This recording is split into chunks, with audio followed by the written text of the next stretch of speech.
మీ అమ్మాయితో మాట్లాడారా? 9 మాసాలు కని పెంచి ఇంతదాని చేశారు. సో తన ఒక అఘోరితో వెళ్ళిపోయింది. ఇప్పుడు మళ్ళీ మీ కుమారులు తీసుకొచ్చారు. మీ విష్ణు కానివ్వండి, హర్ష దగ్గర ఉంది అమ్మాయి. మీరు మాట్లాడారా? ఇప్పుడు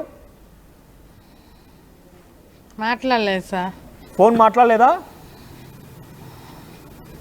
మాట్లాడలేదు సార్.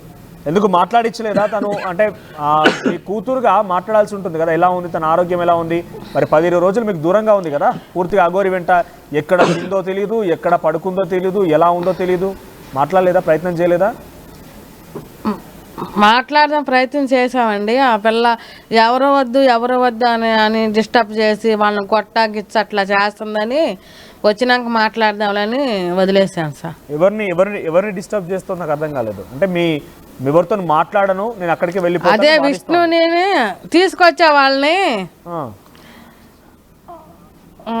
అలసలు చేస్తుందంట.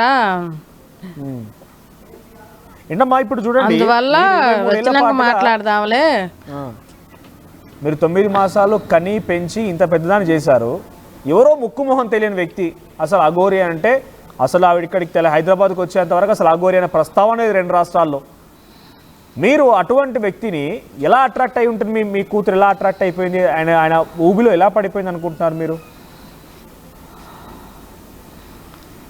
ఊబిలో శుద్ర పూజలు చేసి కడుపులో మరుగుమంది ఇచ్చి వశీకరణ చేసిందని మేము అనుకుంటున్నామండి.